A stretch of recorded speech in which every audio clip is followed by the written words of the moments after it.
আমার তো মনে হয় যে ছাত্র দলের যে ভিপি প্রার্থী হিসেবে আবিদ যিনি রয়েছেন, বিগত স্বৈরাচার বিরোধী আন্দোলনের সময় তারা আমরা খুব সোচ্চার একটা অবস্থান দেখেছি। এবং তার আগেও স্বৈরাচার বিরোধী আন্দোলনের আগেও যখন ঢাকা বিশ্ববিদ্যালয় বলতে গেলে ছাত্রলীগের অভয়ারণ্য ছিল, হেলমেট বাহিনীর দখলে ছিল যখন, তখনও কিন্তু তাকে প্রতিবাদী হতে দেখেছি আমরা। আসসালামু আলাইকুম, সবাইকে স্বাগত জানিয়ে শুরু করছি বাংলা ভিশনের নিয়মিত আয়োজন দেশের কথা। আপনাদের সাথে আছে আমি সুজন মাহমুদ। দর্শক, আজ আমাদের সাথে অতিথি হিসেবে আছেন বিএনপি মিডিয়া সেলের আহ্বায়ক ডাক্তার মওদুদ আলমগীর পাভেল। পাভেল ভাই, আপনাকে স্বাগত আমাদের আজকের এই আয়োজনে। আপনাকে ধন্যবাদ। আজকে আমরা এমন এক সময় কথা বলছি যে সময় সারা দেশের দৃষ্টি একদিকে, আগামীকাল অনুষ্ঠিত হতে যাচ্ছে ডাকসু ইলেকশন। শিক্ষার্থী মানে এই ডাকসুকে বলা হয় দ্বিতীয় সংসদ। সেই জায়গা থেকে সব রাজনৈতিক দল একই সাথে সারা দেশের বিশেষ করে শিক্ষার্থী যারা, ইভেন যারা একটু রাজনীতি সচেতন মানুষ, সেই মানুষগুলোর দৃষ্টি এখন ডাকসুর দিকে। ডাকসুতে এখন বড় প্রতিদ্বন্দ্বী হয়েছে বলা চলে ছাত্র দলের একটা প্যানেল, একই সাথে এর আগে এই বিএনপির সাথে জোটবদ্ধ যে রাজনৈতিক দল ছিল জামাতে ইসলাম, সেই জামাতে ইসলামের তাদের অনুসারী হিসেবে পরিচিত যে দল ছাত্র শিবির, শিবিরের প্যানেলটা, এই দুটার মধ্যে লড়াই চলছে। আপনি সব কিছু মিলে সব শেষ অবস্থার দিক থেকে আপনার কাছ থেকে আমরা একটা মূল্যায়ন পেতে চাই যে আসলে এখন ডাকসু ইলেকশন নিয়ে আপনার একটা মূল্যায়ন শুনতে চাই আমরা। আপনার মূল্যায়নটা কি? আমার মনে হয় যে সবচেয়ে বড় যে এই ডাকসু নির্বাচন নিয়ে যেটি আমরা বলতে পারি সবচেয়ে গৌরবের যে জায়গাটা বা ভালো জায়গাটা যেটি, সেটা হচ্ছে দীর্ঘদিন পর ডাকসু একটি নির্বাচন অনুষ্ঠিত হতে যাচ্ছে। এবং এই নির্বাচনের পরিবেশটা যেটা রয়েছে, প্রকৃত নির্বাচনী পরিবেশ যেমনটা হওয়া দরকার, যে একটা উৎসব মুখর আমেজ রয়েছে এবং পারস্পরিক সহনশীলতা রয়েছে সে জায়গায়। যুক্তি তর্কের মাধ্যমে একজন প্রার্থী তার যোগ্যতাকে উপস্থাপন করছেন, প্রার্থী পরিচিতি অনুষ্ঠান হচ্ছে। এবং বিশেষ করে গতকালকার যে জিনিসটি আমার কাছে খুব বেশি আকর্ষণীয় মনে হয়েছে, যে আমরা তো সবসময় রাজনৈতিক জীবনে তো রাজনৈতিক প্রতিশ্রুতি শুনি, ডাকসু নির্বাচনের ক্ষেত্রেও কিন্তু হয়তো ইশতেহার প্রত্যেকটা প্যানেল দিয়েছে, কিন্তু কালকে একটা ব্যতিক্রম ছিল যে সেটা শুধুমাত্র প্রতিশ্রুতি নয়, এটা অঙ্গীকারের মতন ব্যক্ত হয়েছে একটা শপথ গ্রহণের মধ্য দিয়ে। ছাত্রদল প্যানেল আবিদের নেতৃত্বে একটি অসাধারণ শপথ গ্রহণ অনুষ্ঠান তারা পরিচালনা করেছে, যেখানে তাদের সমস্ত যারা প্রার্থী রয়েছেন তারা ছিলেন এবং তারা একেবারে সমস্বরে তারা যে প্রত্যয়টি ব্যক্ত করেছেন যে আগামী দিনে ডাকসু কেমন হতে যাচ্ছে, সেখানে গণরুম বা গেস্ট রুম প্রথা থাকবে না, সেটা তারা বলেছেন। নারী শিক্ষার্থীদের চলাচল যেন অবাধ এবং তারা নিরাপদ হয় সেটা তারা নিশ্চিত করতে চেয়েছেন। ক্যাম্পাসের কোনো রকম সহিংসতাকে তারা প্রশ্রয় দিতে চাননি। দুর্নীতির বিরুদ্ধে তারা তাদের একটা অবস্থানের কথা বলেছেন। ক্যাম্পাসের পরিবেশকে উন্নয়ন করার কথা বলেছেন। হলের খাবার সেটিকে উন্নত করা, তাদের আবাসন ব্যবস্থার উন্নত করা, পরিবহন সমস্যা যেটা তাদের রয়েছে দীর্ঘদিনে সেটাকে তারা উন্নত করতে চেয়েছেন। চিকিৎসার সার্বক্ষণিক যে সুযোগ সুবিধা সেটা তারা নিশ্চিত করতে চেয়েছেন।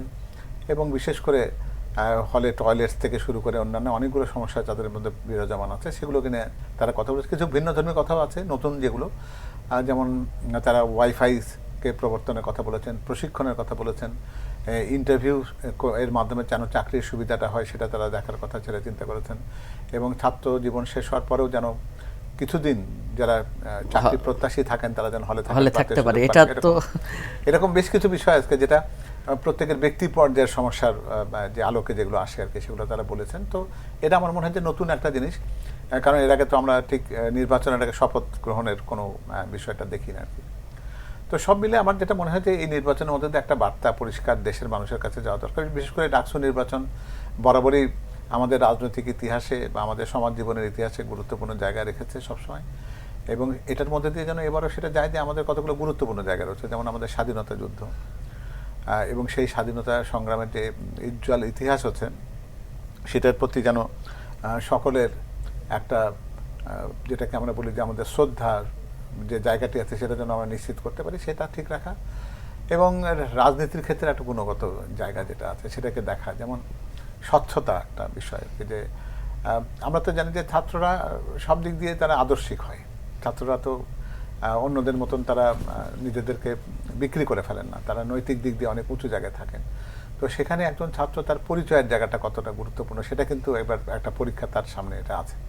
আমরা দেখেছি যে ছাত্র দলের যারা ছেলে মেয়েরা যারা ছিল তারা সাদাকে সাদা বলেছে, তারা ফ্যাসিবাদী স্বৈরাচারের বিরুদ্ধে তাদের অবস্থানটা রাজপথে ছিল, মানে বিগত সময়টাতে একদম তারা স্পষ্ট করেছে তাদের অবস্থান। ফলে তারা ক্যাম্পাসে থাকতে পারেনি।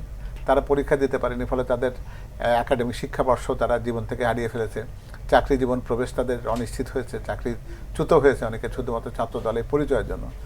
আর বিপরীত দিকে কেউ যদি মনে করেন যে তারা নিজের আদর্শ প্রতিষ্ঠা করার জন্য পরিচয়টাকে গোপন রেখে রাজনীতির সাথে সমান্তরালভাবে চলেছেন, আমরা বিতর্কিত ফ্যাসিবাদের সাথেও যদি তাদের অবস্থানটা যদি দেখি, সেটা তারা বলতে পারেন যে তারা রাজনৈতিক কারণে বা তারা তাদের মনে করেছেন যে এটা কৌশলগত কারণে। তবে ছাত্রত্বের ক্ষেত্রে কিন্তু কৌশল কথাটা বোধহয় না ব্যবহার করাই ভালো, কারণ আমরা তাদেরকে কিন্তু সবসময় দেখি যে তারা সত্যবাদী হবে, সত্যের পক্ষে সবসময় সোচ্চার কণ্ঠটা শিক্ষার্থীদেরই হওয়া উচিত, শিক্ষার্থীদের থাকবে। তারা যদি না পারে তাহলে কারা পারবে এটা? তো আমরা মনে হয় যে এরকম দ্বিচারিতার কোনো উদাহরণটা ছাত্রদের মধ্যে না থাকলেই সব দিক দিয়ে ভালো হয়। তার ফলে আমার মনে হয় যে আগামী দিনে ছাত্ররা নিজেরাও জানে যে তারা স্বাধীনতার গুরুত্বটাকে বোঝেন এবং আদর্শিক জায়গাতেও কাকে সমর্থন করা তাদের জন্য সঠিক হবে, সেটা তারা নিশ্চয়ই আগামীকালকে তারা সিদ্ধান্তটা নিতে পারবেন সঙ্গতভাবে।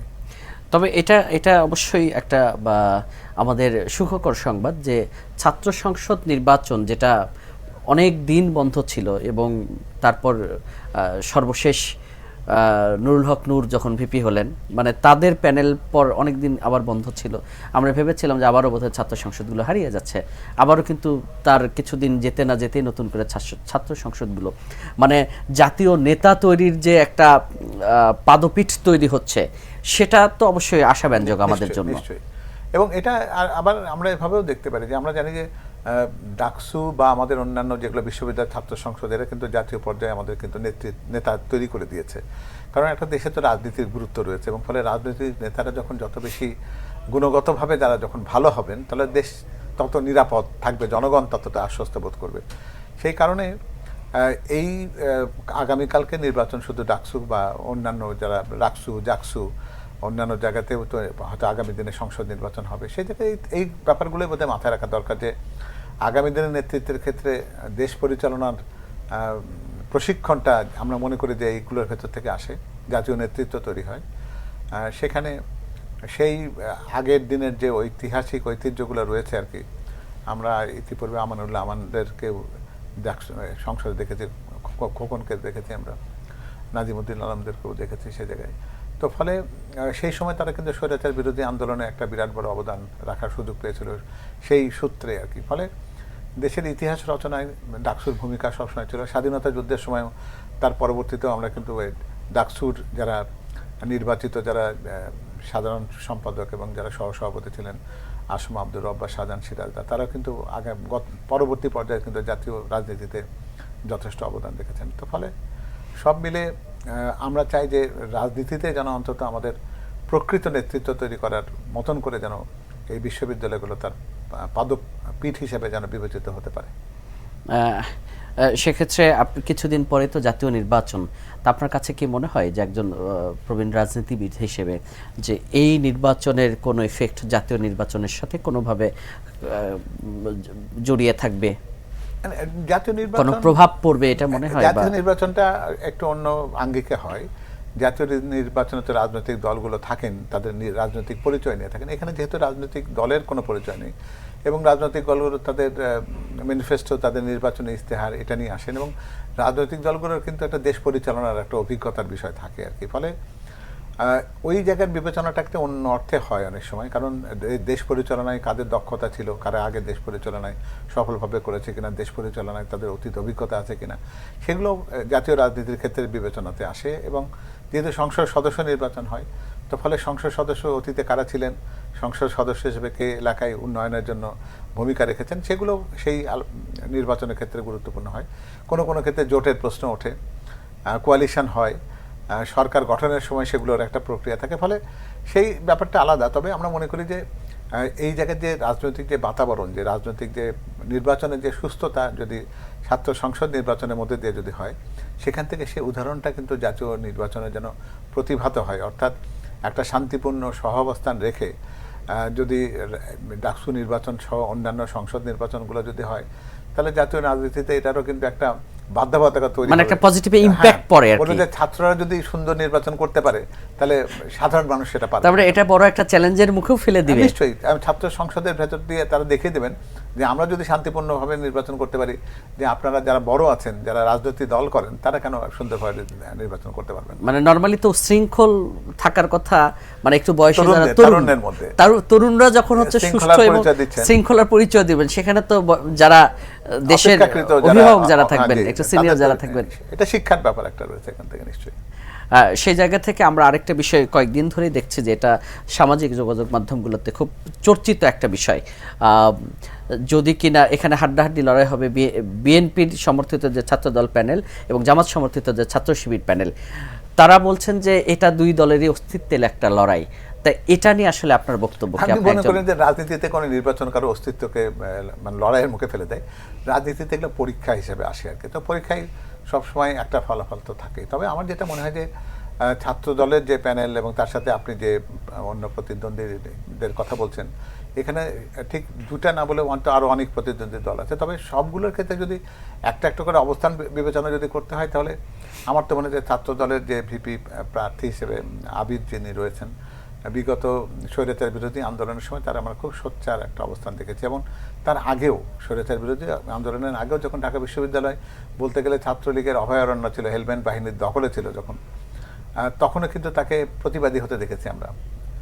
তার বিপরীতে অন্যরা যারা ছিল তারা কিন্তু নিজেকে আড়াল করে রেখে রাজনীতি করেছেন। ফলে তারুণ্য ঠিক এটিকে একটু অন্য অর্থে দেখে আর কি। তারুণ্যের কাছে স্বচ্ছতাটা গুরুত্বপূর্ণ হয় আর কি, যে নেতা যিনি তিনি প্রকাশ্য সামনে থেকে নেতৃত্ব দিচ্ছেন, আর আরেক নেতার মুখে যদি আমি অন্য কথা শুনে থাকি আগে, হঠাৎ করে উনি বলছেন যে না শুধু অবস্থানগত কারণে তিনি পরিবর্তিত জায়গাতে ছিলেন, এখন তিনি আসল রূপটা প্রকাশ করছেন, এটা তাদেরকে কিন্তু ছাত্ররা কিন্তু এটাকে খুব একটা ভালো উদাহরণ হিসেবে দেখে না। তার মানে রাজনীতিবিদরা ভবিষ্যতে যারা দেশ চালাবেন অথবা এই পরবর্তী নির্বাচনের পর যারা সরকার চালাবেন, তারা এখান থেকে হয়তো বা প্রজন্মকে জাজ করার একটা সুযোগও পাবেন। নিশ্চয়ই, কারণ প্রজন্ম তো এটাই দেখতে চায়। যেমন এমনিতে যদি জাতীয় রাজনীতির কথা বলি, যে বিএনপি গত 17টি বছর ধরে অনেক জুলুম সহ্য করেছে, মামলা হামলা থেকে শুরু করে কোনো কিছু বাদ দেয়নি। তারা গুম হয়েছেন, অন্তরীণ হয়েছেন, পরিবার হারা হয়েছেন, ব্যবসা বাণিজ্য হারা হয়েছেন, কিন্তু আদর্শচ্যুত হননি।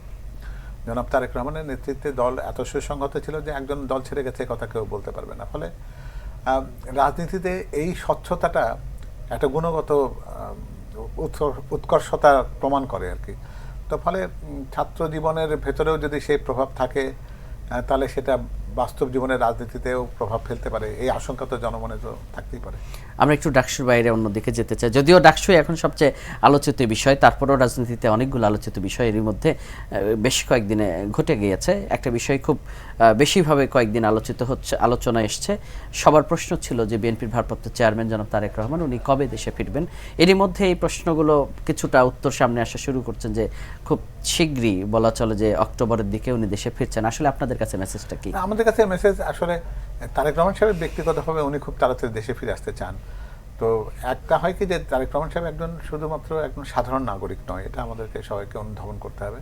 কারণ তিনি এটা দলীয় প্রধান, শুধু এটাই বলেই বোধহয় ব্যাপারটাকে শেষ করা যায় না। তিনি এমন একটা পরিবারকে প্রতিনিধিত্ব করেন যারা এই দেশের স্বাধীনতা, এই দেশের গণতন্ত্র, এই দেশের ভোটাধিকার সবগুলোর সাথে তারা জড়িয়ে আছেন। ফলে এখানে তার সাথে যারা নিরাপত্তা সংশ্লিষ্টতা যাদের আছে, যারা বিশ্ব রাজনীতি, ভূ রাজনীতি ব্যাপারটা দেখেন, যারা অন্যান্য বিষয়গুলোকে বিবেচনায় রেখে একটা পরিকল্পনাকে সাজান, ফলে তার কাছ থেকে তার ক্লিয়ারেন্সেরও একটা প্রশ্ন আছে আর কি, যে তারা যদি মনে করেন যে তার ফেরাটার উপযুক্ততা রয়েছে। কারণ একজন ব্যক্তি যখন দেশের স্বাধীনতা, সার্বভৌমত্বের সমর্থক হয়ে ওঠেন, তখন তিনি কিন্তু ব্যক্তি পর্যায়ে থাকেন না বা পরিবারেরও থাকেন না। ফলে ব্যক্তিগতভাবে উনি খুবই তাড়াতাড়ি চলে আসতে চান, আমি যতটুকু জানি ওনার কোনো বিলম্বের কোনো ইচ্ছা নেই। কিন্তু তার এই আশার ব্যাপারটাকে যারা সবুজ সংকেত দিবেন, মানে এই সবুজ সংকেতটা দিবেন কারা আসলে? ওই যে আমি বলেছি আর কি, যে যারা নিরাপত্তা সংক্রান্ত ব্যাপারগুলো দেখেন, মানে আমাদের ওনার যারা নিরাপত্তা সংশ্লিষ্ট যে ব্যক্তিরা আছেন, জি, তাদের কাছ থেকে যখন মনে হবে যে সব দিক থেকে এটা সঠিক আছে, সেই নিরাপত্তা শুধুমাত্র মানে চলাফেরার নিরাপত্তা এমন না, তার মানে দেশি বিদেশি সবকিছু মিলে একটা সার্বিক ভূ রাজনৈতিক বিষয়গুলোর সাথে অনেক কিছু জড়িয়ে আছে। এটাকে যখনই তাদের কাছে মনে হবে যে সবকিছু স্বচ্ছ শুদ্ধ, তখনই তার সাথে সবুজ সংকেত যাবে এবং তার ফিরতে আমি মনে করি যে এটা মানে কয়েক সপ্তাহের বিষয়। এখন আর এটাকে দিনের পর্যায়ে বা মাসের পর্যায়ে রাখার আর কোনো প্রয়োজন বোধ নেই। তার মানে আমরা যেটা বলছি যে হয়তো বা অক্টোবরের দ্বিতীয় সপ্তাহ বা নির্দিষ্ট করে না বললেও বলতে পারি যে এটি সপ্তাহের হিসাবে আমরা এখন হিসাব করতে পারি আর কি। আর একটা বিষয় আমরা একটু যেতে চাই, সেটা কিছুদিন আগে আমরা দেখলাম যে গণ অধিকারের সভাপতি নুরুল হক নুরের উপর একটা ন্যাক্কারজনক হামলার ঘটনা ঘটেছে। সে জীবন মৃত্যুর সন্ধিক্ষণে এখনো আছে। কিছুদিন পরপরই তার চিকিৎসার উন্নতি অবনতির খবর আমরা পাচ্ছি। একই সাথে সেই ইস্যুতে জাতীয় পার্টির অফিসে বেশ কয়েকবার হামলা, অগ্নিসংযোগের ঘটনা ঘটেছে। দাবি উঠেছে যাদের দল অর্থাৎ জাতীয় পার্টির নিষিদ্ধের দাবি উঠেছে, বলা হচ্ছে তারা এই ফ্যাসিস্টকে সর্বোচ্চ সহযোগিতা করেছে গেল বছরগুলোতে। সেক্ষেত্রে বাইরের থেকে অভিযোগ, অন্য দলগুলো অভিযোগ দিচ্ছে যে শুধুমাত্র বিএনপি তাদের পক্ষে বাধা হয়ে দাঁড়াচ্ছে। আসলে সেক্ষেত্রে আপনাদের বক্তব্য? আসলে বিএনপি কারোর জন্য বাধা নয়। এটা রাজনৈতিক সংস্কৃতিতে আমাদের কিন্তু একটু পরিশীলিত চিন্তা ভাবনা করার দরকার আছে।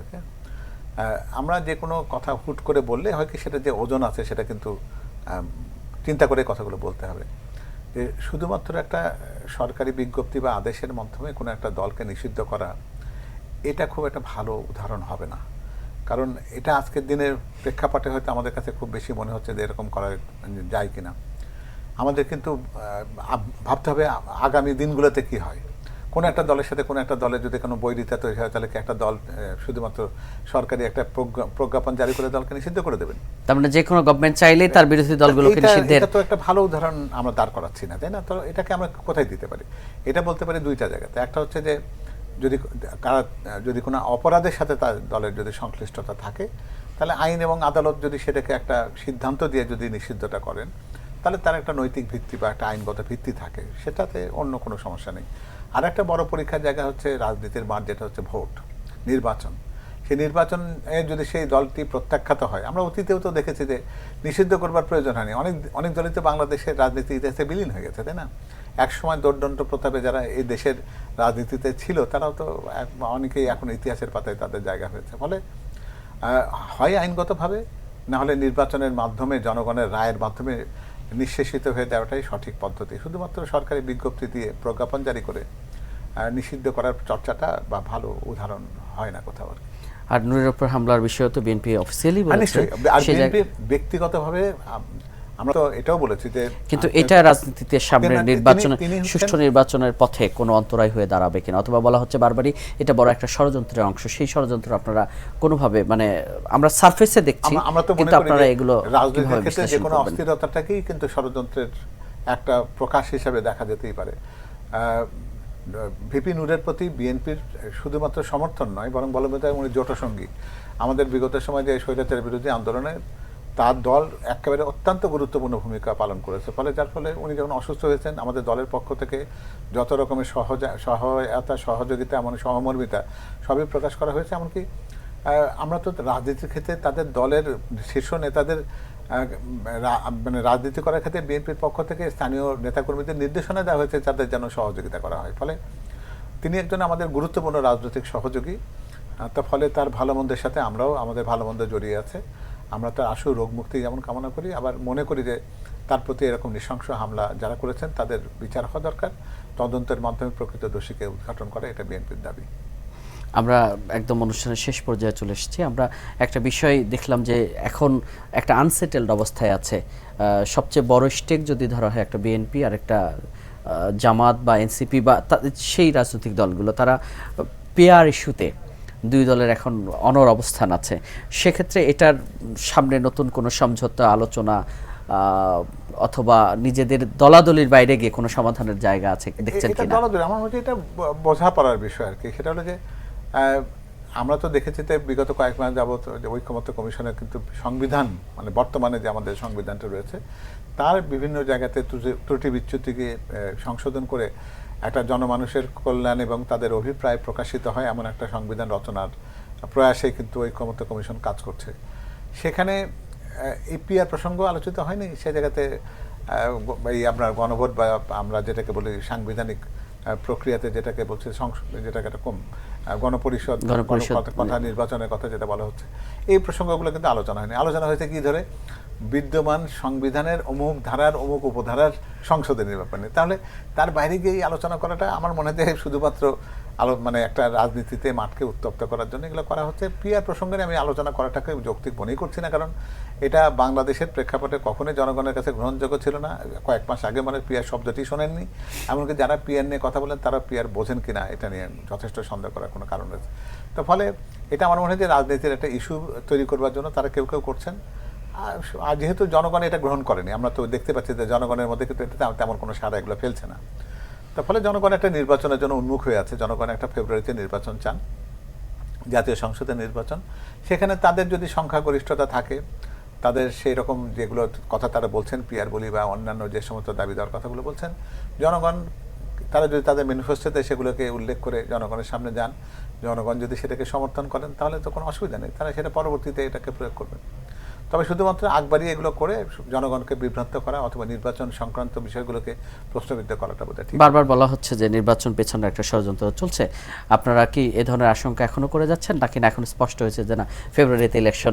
আমার মনে হয় যে যারা এই সন্দেহের বাতাবরণ তৈরি করতে চাচ্ছেন তাদের সেই চেষ্টাগুলো বোধহয় সফল হতে যাচ্ছে না, কারণ জনগণের কাছে এখন আগামী ফেব্রুয়ারি নির্বাচন ছাড়া অন্য কোনো ভাবনা আছে বলে অন্তত আমরা দেখি না।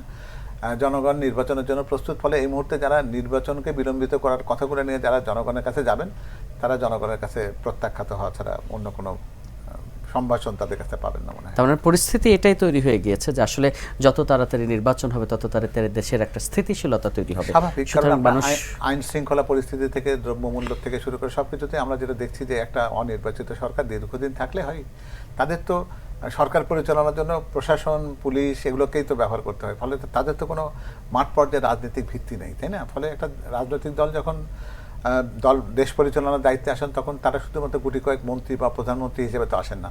তাদের মাঠ পর্যায়ে তাদের বিরাট বড় কর্মী বাহিনী থাকে, তারা তাদের নীতি আদর্শ এগুলোকে বাস্তবায়নের ক্ষেত্রে সহায়তা করেন। ফলে অনির্বাচিত সরকার কোনো দেশেই কোনোদিনই কখনো জনপ্রত্যাশা পূরণ করতে পারেনি।